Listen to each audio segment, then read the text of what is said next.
A gente teve aqui, polemizando um pouquinho, né? E aí eu deixo o senhor à vontade caso o senhor não quiser responder. A gente teve aqui, por exemplo, o recrutador Praga, acredito que o senhor conhece, salvo engano, inclusive ele falou que foi o senhor mesmo que entrevistou ele. E ele fez parte aí. Ele falou muito bem, né, do treinamento, né, etc.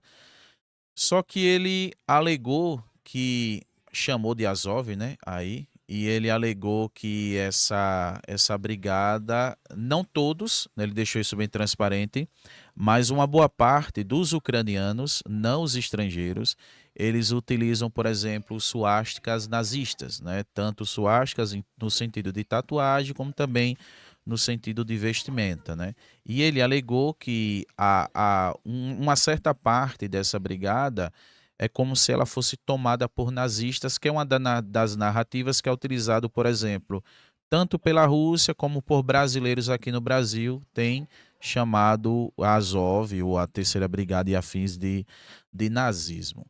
Realmente, existe nazismo aí na Terceira Brigada de Assalto? Ou no Terceiro Corpo do Exército?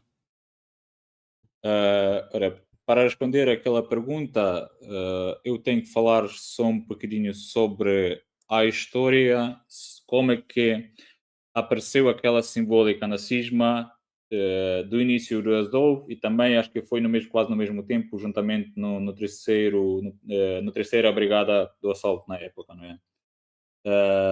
O que é que acontece? O Azov e a terceira brigada do assalto é, é brigadas que os russos têm mais medo. Eu, na verdade, quando andei na luta, passou-me uma histórica história lá na frente que o russo, quando viu que vai ser contra a terceira brigada do assalto, até deu um tiro na cabeça sozinho, dizer que não quero mais viver porque tinha medo. E antigamente o Azov, acho que desde 2014, 2015, começou a usar aqueles símbolos pelo caso que propaganda russa, sempre falou que está na Ucrânia há nazismo e a guerra é contra o nazismo. Se vocês vão ver agora mesmo como é que fala o Putin, mesmo naquele momento, né?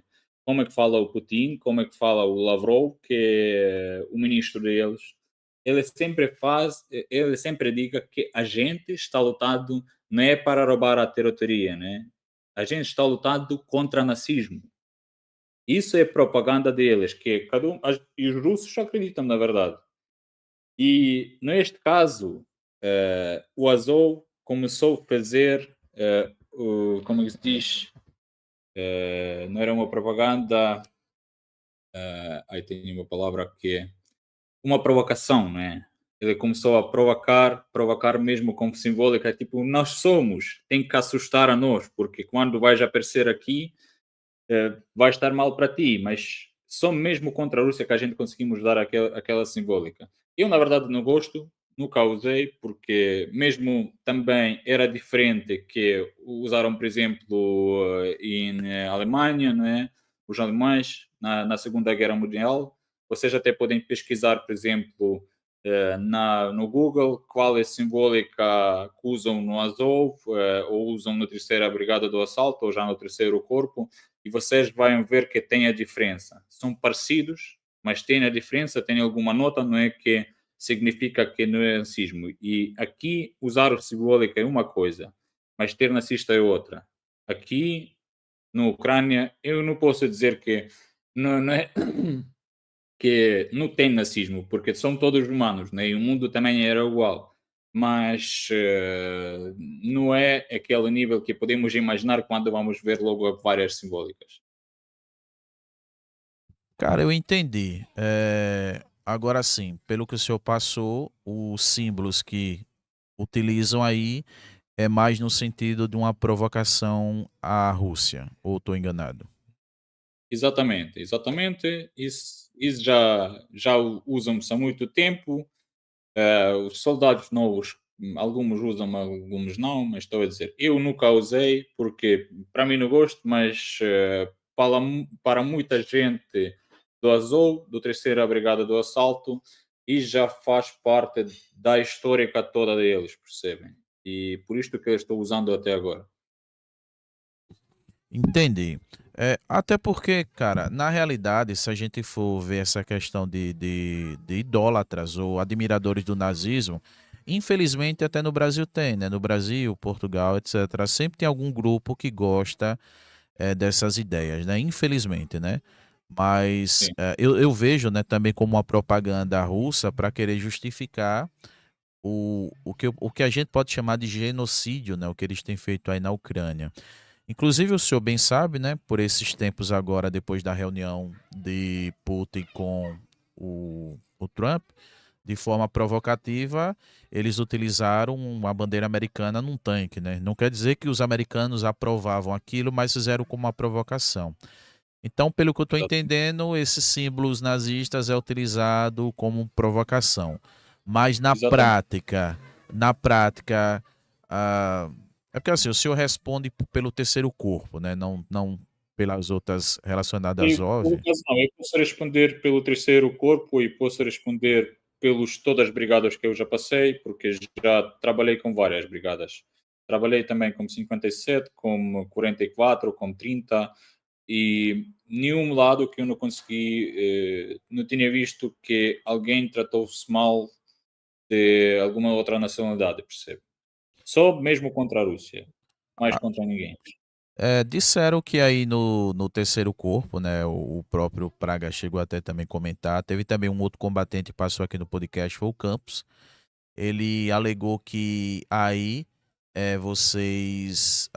Eu falo vocês, estou dizendo sim ou não, viu? Falando no sentido geral, que desprezam estrangeiros, né? Mas valorizam os próprios ucranianos. Isso é verdade? Hum, eu não sei. Às vezes, estrangeiros pensam que a gente está tratando melhor ucranianos que tratamos como estrangeiros. Eh, mas, pessoal, vocês têm que acreditar que o ucraniano está em muita situação pior que cada um de vocês, porque vocês têm uma opção, vocês conseguem assinar o contrato, vocês conseguem quebrar o contrato. Claro que não é do início, pelo lei, são 6 meses, que tem que passar, não é? Mas mesmo assim, se vocês querem fugir, vocês conseguem fugir. Isso é uma das coisas. O ucraniano tem que estar aqui até o fim. O ucraniano não consegue andar às voltas, não consegue dizer que eu não quero fazer aquela cena, porque toda a gente sabe que o Ucrânia não vai sair. Se vai me tratar mal de um estrangeiro, não é? De certeza que este estrangeiro vai dizer que eu não quero estar mais cá. Eu quero ir embora ou mesmo trocar da unidade, porque eu também tenho aquela opção, o ucraniano não tem. Mas outra coisa que aqui, vou falar mais uma vez, aqui é guerra. Aqui, se a gente vamos dar um hotel de 5 estrelas, se vamos trabalhar com pessoal que seja, eles vão entrar num trabalho de, não sei, de pedreiro ou cabeleireiro, a gente não vamos dar nenhum resultado. E num exército qualquer, eu acho que tem que estar alguma disciplina e tem que ter todas as coisas mesmo pela toda a gente.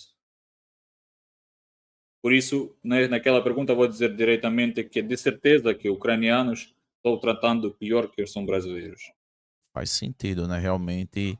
Até porque eles não têm escolha, né? É como se acontecesse, por exemplo, uma guerra aqui no Brasil, a nossa Constituição ela tem regras, né, com relação a isso e são obrigados, né? E os estrangeiros aí estão indo de forma voluntária.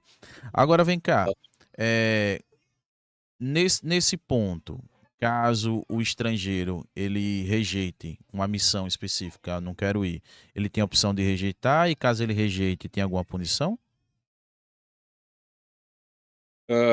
É assim, por lei, ele tem que entrar mesmo pela missão e não conseguem mesmo dar a troca, não é? Mas outra coisa que se a pessoa está dizendo que ela não vai pela missão, ninguém consegue obrigar. Pelo contrato, sim. Pelo contrato, ele tem que ir e tudo isso. Se a pessoa não vai, então já dizem que ordens não foram feitas e o contrato vai ser quebrado do lado do comandante, para não ter também problemas com